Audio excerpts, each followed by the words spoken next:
Você acredita no poder da oração? 100 mil habitantes de uma cidade do interior do estado do Rio fizeram uma corrente de pedidos pela recuperação de um jovem que sofreu um grave acidente de moto. E foi depois de uma prece dentro da UTI que o paciente despertou do coma. Um milagre? Veja na reportagem de hoje da série Cura pela Fé.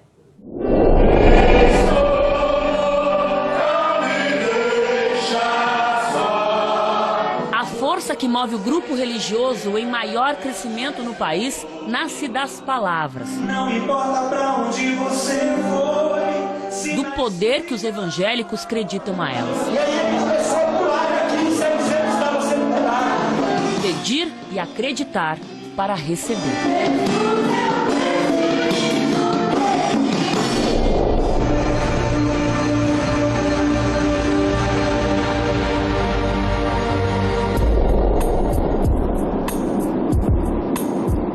Imagine uma cidade inteira em vigília. Qual o poder de 100 mil habitantes em oração? Maio de 2009, divisa do Rio de Janeiro com Minas Gerais. Um jovem morador em coma profundo após um acidente de moto recebeu a força da fé de seus conterrâneos durante 15 dias.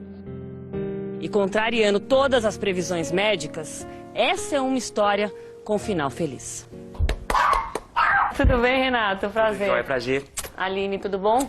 Para contá-la, nós viemos ao encontro do protagonista. Um rapaz de 26 anos que mora com a família e acaba de ficar noivo. Não faltam planos para Renato Gabri. O livro já saiu e para ele é apenas o começo de uma empreitada ambiciosa. Usar o próprio testemunho como prova dos milagres de Deus. Quando eu acordei do coma, num primeiro momento, eu não lembrava nem quem era eu. Se vocês acham que o Renato parou de andar de moto depois do acidente?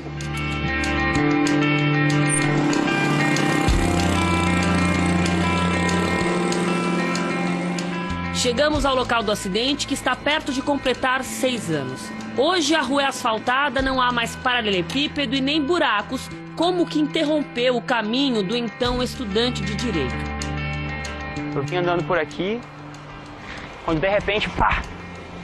Ela ficou presa no buraco, eu fui voando por cima da moto, e então o capacete se soltou e eu caí. O diagnóstico foi de traumatismo crânioencefálico gravíssimo. Aquela noite era plantão do Dr. Agostinho.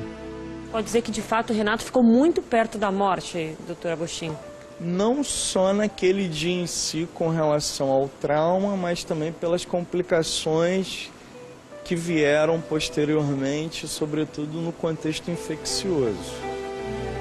Convulsões e um quadro de infecção generalizada.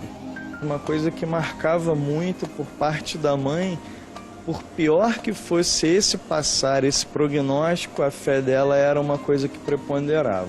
Às vezes até um otimismo um pouco fora do contexto para aquela situação, no caso para vocês médicos. Eu muitas vezes me perguntava se ela não estava entendendo a gravidade do momento.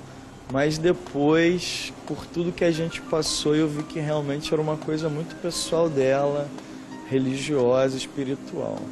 Isso é fé. É você não duvidar. Quando eu começava a perder as minhas forças, Deus enviava alguém para me dar aquele abraço apertado, sabe? Então eram anjos que Deus incomodava lá na casa delas para que fossem lá naquele hospital e é o meu encontro. E foram muitas visitas, orações, até a festa de aniversário foi registrada em fotografias. No que muitos enxergam um milagre, Renato vê uma missão. Desde o ano passado ele viaja o país contando sua história. A um roteiro já impressionante se soma uma voz afinada. Eu sei, porque sei. A vigília começou na igreja, pelas orações de Poliana. Foi uma convocação mesmo de um clamor pela vida do Renato. Entre os convocados, uma mulher chamou a atenção de Rose. Ela impôs as mãos sobre ele e repreendeu o espírito de morte, né, ali naquele lugar da vida do meu filho. Eu senti um calor e o ambiente ficou... Renato melhorou e voltou para casa 2 semanas depois, praticamente sem sequelas. Na sala de UTI, deixou amigos e uma herança de fé. Claro que isso aí a gente estendeu a todos os pacientes. Falou assim, nossa visão tem que ser realmente mais humanizada, temos que tratar com mais amor e não ficarmos agarrados só à parte científica, né? A mãe de Renato nunca mais havia encontrado a mulher que acredita ter sido o instrumento de um milagre. Até que conseguimos chegar ao novo endereço da dona de casa. Às vezes Deus trabalha de um jeito que a gente não entende, né? Eu queria um milagre de voltar a enxergar, mas Deus tinha um propósito maior na frente, salvar uma vida que provocaria milagres em outras vidas, entendeu?